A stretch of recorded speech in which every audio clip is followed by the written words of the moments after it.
자, 오늘 수업은 그렇게 어려운 건 아니에요. 그래서 오늘은 두 가지를 배우는데 확률의 덧셈 정리랑 여사건의 확률 이런 거예요. 좀 이상하죠? 확률의 덧셈 정리를 배웠으면 확률에 뭘 배워야 돼? 뺄셈? 곱셈. 곱셈. 덧셈 정리. 우리가 합의 법칙 배운 다음에 곱의 법칙 배우잖아, 그지? 합의 법칙이 동시에 일어나는 사건의 경우에서와 동시에 일어나지 않는 경우의 사건. 선생님이 전체 사건과 부분 사건이라고 얘기해 주는 거. 전체 사건은 우리가 여기서부터 여기까지 보고 싶은 사건의 확률. 부분 사건은 그걸 쪼개서 보는 확률. 부분 사건은 곱하고 전체 사건은 더한다. 이렇게 얘기했죠. 왜 이제 합의 법칙이라가 그러니까 곱사건이라 그러냐면 이게 이제 합의 법칙, 곱의 법칙이죠. 합의 법칙은 실제로 동시에 일어나지 않는다는 것은 이 사건이 일어나면 이 사건이 일어날 수 없는 사건이 되기 때문에 합의 법칙인 건데, 동시에 일어난다는 것은 얘랑 동시에 발생하는 게 아니라 연속선상에 일어나는 거죠. 그러니까 예를 들어서 여러분이 주사위를 던지는데 주사위를 동시에 던지나 던지고 하나를 더 던지나 여러분은 차이가 없죠. 그렇게 푸는 게 사실은 이제 동시에 일어난다라는 때문에 말이죠. 처음에 배울 때 그 단어가 상당히 사람을 이렇게 헷갈리게 만들어요. 아무런 의미가 다가오지 않아서. 그리고 나중에도 이제 문제를 풀 때 이게 동시에 일어나냐 안 일어나냐 이걸 판단하는 것보다 전체 사건이냐 내가 지금 부분을 보고 있냐를 보는 게 훨씬 조금 빨라요. 그렇게 좀 정리했으면 좋겠어요. 지금은 확률의 덧셈 정리를 하면 곱셈 정리가 있어요. 근데 그걸 안 배우는 건 여기서 안 나오는 거예요. 다른 데 가야 다른 개념이 나와야 나온다는 거예요. 확률의 덧셈 정리는 확률은 기본 베이스가 뭐라 그랬죠?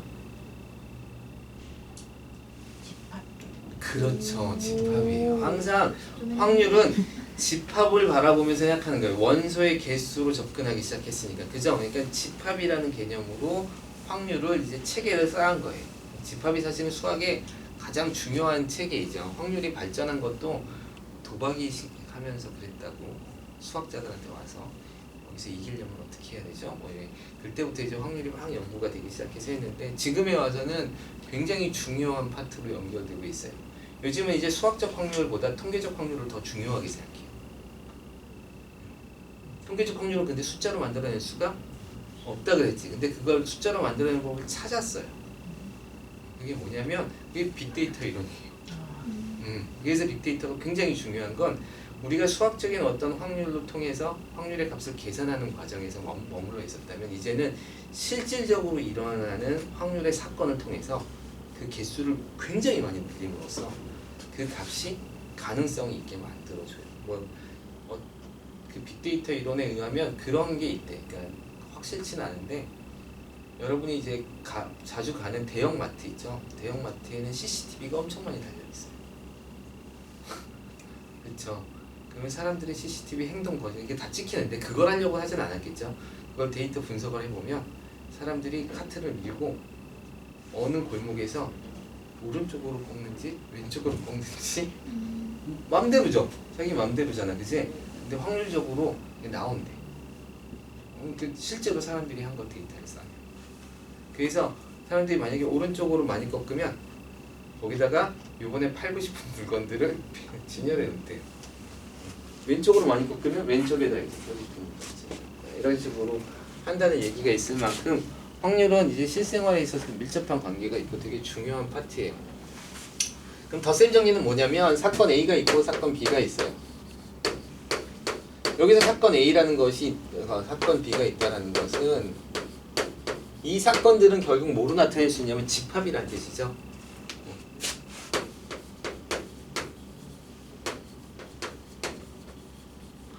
A 사건이 일어나거나 B 사건이 일어날 확률. A 사건이 일어나거나 A 또는 B가 일어날 확률.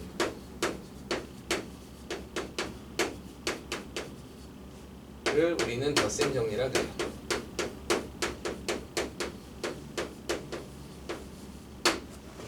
이게 끝이에요. 조금 더 해봅시다. 그러면 A라는 사건과 B라는 사건이 일어날 확률을 구하는데 우리는 확률은 집합을 기본으로 한다 그랬으니까 A라는 사건과 또는 B라는 사건은 합집합이 되죠. 그래서 합집합의 확률을 우리가 덧셈 정리라 그래요. 그러면 얘는 어떻게 구하냐면 우리가 합집합의 원소의 개수를 구하는 거랑 마찬가지니까 이렇게 하는 거죠. 이렇게 결국은 이렇게 되는 거죠. 우리 원소의 개수를 구해본 적이 있어요. 집합 때 어떻게 A의 원소의 개수 구하고 B의 원소의 개수 구한 다음에 뭘 빼요? 교집합의 원소의 개수를 빼면 되죠? 맞아요? 이렇게 되는 거죠. 그래서 이렇게 하면 A의 확률 더하기 B의 확률 더하기 빼기 교집합의 확률 됐어요? 이렇게 이게 이제 덧셈 정리예요. 요거에 대해서 정리하는 게 있어요. 얘에 대해서 이렇게 넘겨서 정리하는 게 아니라 얘에 대해서 따로 정리하는 게 있어요. 얘가 곱셈 정리. 얘가 곱셈 정리. 그래서 일단 덧셈 정리는 이렇게만 알고 계시면 돼요. 그러니까 지금 여러분이 여기서 보면 이제 문제가 나오겠지만 대부분의 문제가 뭐야? A가 일어나거나 B가 일어날 확률을 구하세요. 그러면 A 일어날 확률 구하고 B가 일어날 확률 구하고 A와 B가 이건 어떻게 일어나는 거야? 동시에 일어나는 거죠. 그래서 이렇게 그냥 좀 써놓읍시다. 곱셈 정리에 대해서 배우진 않았지만 이게 동시에 일어나는 사건이라는 거예요. A와 B가 동시에 일어나는 확률, 일어날 확률이죠. 일어날 확률.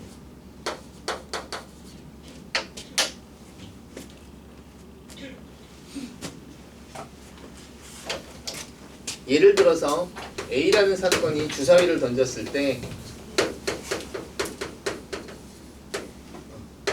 A라는 사건이 2의 배수, 짝수가 일어날 확률이고 짝수가 일어나는 사건이고 B가 6의 약수가 라는 사건이라고 합시다. 그러면 A와 B가 동시에 일어나는 사건에 대해서 구하세요. 아니 동시가 아니라 그러니까 만약 A와 B, A가 일어나거나 짝수가 생기거나 6의 약수가 발생하는 확률을 한번 구해보세요. 이렇게 문제를 냈다고 쳐봅시다. 그러면 이거는 사실은 여러 가지 풀이가 있는 거예요. 전체의 경우의 수는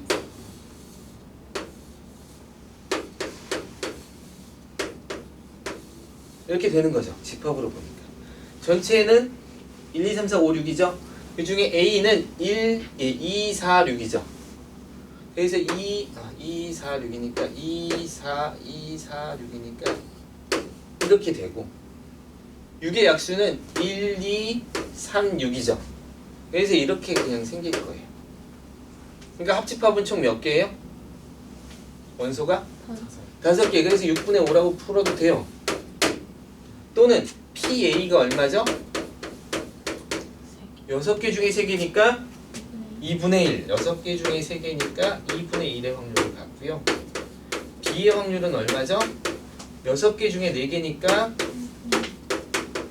3분의 2의 확률을 갖죠? 그럼 둘의 교집합의 확률은 6개 중에 2개이니까 3분의 1이 되겠네요. 그죠? 따라서 확률은 A의 확률 더하기 B의 확률 빼기 교집합의 확률이라 그랬으니까 A의 확률 2분의 1 같은지 봅시다. B의 확률 3분의 1 당연히 같아야 되는데 이렇게 되는 거죠. 맞아요? 그럼 3분의 2에서 3분의 1 빼면 3분의 1이죠. 2분의 1하고 3분의 1 더하면 6분의 5 이렇게 나오죠. 에이 선생님 이게 편하죠. 편한 대로 하세요. 네, 이게 편하죠.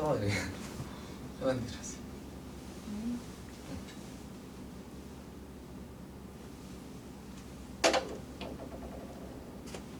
그래서 만약에 이게 여러분 확률 문제에서 뭔가 조금 잘 안 그러니까 경우의 수가 굉장히 많거나 그런 게 아니라 확률값이 주어져 있잖아요.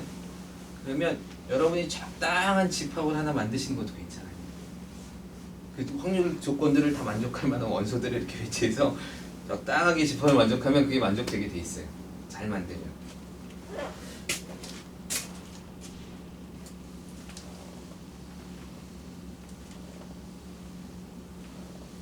그럼 이제 이런 얘기를 할 수 있죠. 사실은 너무 당연한 얘기인데.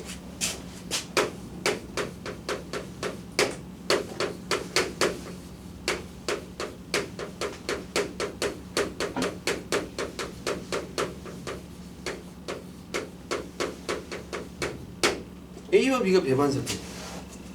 아니 배반 섞는 건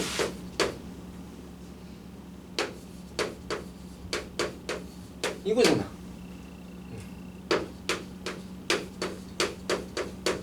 그냥 합의 그러니까 덧셈 정리는 그냥 더하면 되네요.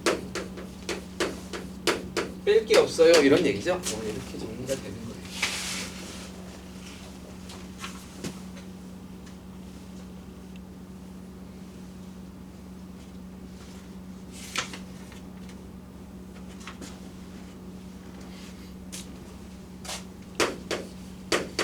한 단원이 끝났어요.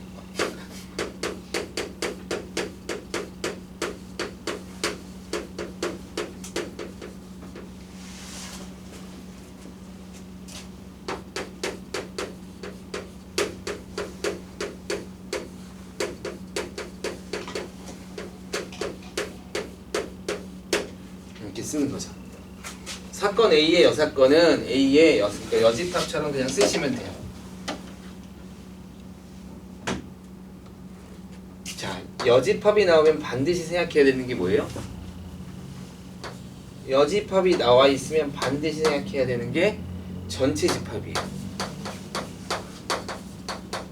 왜냐하면 나머지를 따지기 위해서, 걔를 뺀 나머지를 따지기 위해선 도대체 전체가 뭔지는 알아야 될 거 아니에요, 그죠? 그렇게 해서 전체 사건에 대해서 알아야 돼요.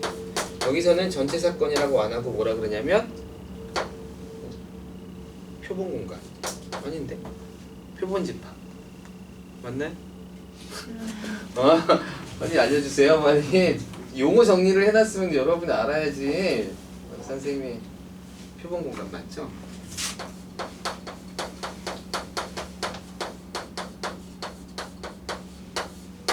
표본 공간이라고 하죠, 그죠? 전체 사건을 표본 공간이라고 하죠. 알 것.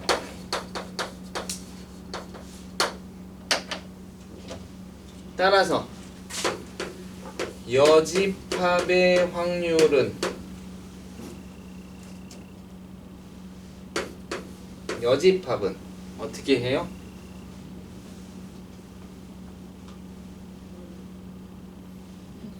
전체 집합에서 A 집합을 뺀 거죠. A 집합을 뺀 거죠. 그래서 P 요거 이렇게 분배가 되는 건 아니에요. 선생님이 지금 실제 개수로 이렇게 계산하는 게 좀 그냥 넘기는 과정에서 이렇게 쓴 거예요. 이거 아주 정확한 표현은 아니에요. 그래서 이렇게 합시다. 전체 사건의 확률은 얼마? 1이죠. 그래서 1에서 빼시면 돼요.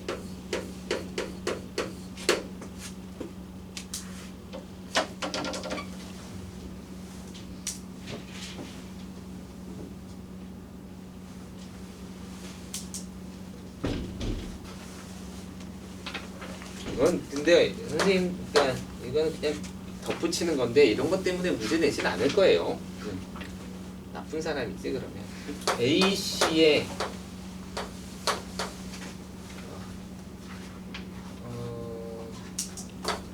생각할 조건이 생각할 경우, 그게 경우에 주니까 경우란 단어로.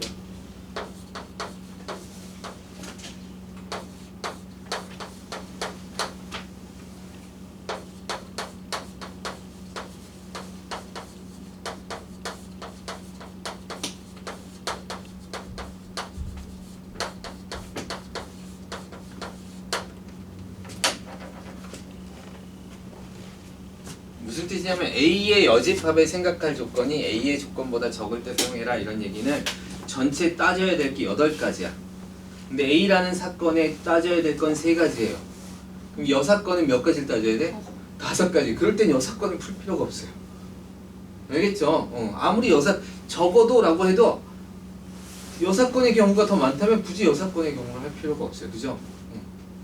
그럼 여 사건의 것을 물어봤을 때 얘가 확실히 적다면 그러니까 아니다. 이건 A가 더 적은 거니까 어쨌든 간에 우리가 뭘 얘기하는지는 알겠죠? 선생님이 좀 지금 누구 입장에서 보느냐에 따라서 저게 쓰기가 좀 애매하긴 한데 우리가 여 사건을 생각한다는 건 여 사건의 경우가 훨씬 적어지기 때문에 그렇기 때문에 여 사건을 생각하는 거예요. 그냥 이 사건을 생각하는 게 훨씬 경우가 적다면 굳이 여 사건을 풀 필요가 없어요. 책에는 적어도 라는 단어가 나오면 항상 여 사건을 생각하는 것처럼 나오거든요. 근데 그거는 대부분의 문제에서 적어도라는 문제가 나오면 대부분 그 여 사건의 경우가 적어지기 때문에 문제를 내는 거지, 얘기를 하는 거지 실제로 적지 않은 경우도 있어요. 알겠죠? 그렇기 때문에 문제를 정확하게 파악하면서 접근을 하시도록 하세요. 그래서 여 사건의 경우의 수는 A라는 사건을 찾아서 그냥 1에서 빼는 걸로 계산할 때도 있습니다. 이렇게 생각하는 게 훨씬 좋죠. 이렇게 하라는 거니까 여기는 A 여집합이 아니라 여기가 A고 여기가 여집합이 되겠네. 근데 이건 무슨 뜻인지는 아니까 이렇게 합시다. 또 바꾸기는 뭐하니까. 자, 그래서 또 한 단원이 끝났어요. 그래서 어디서 할 게 없어요. 미안해. 문제가 나온 거예요.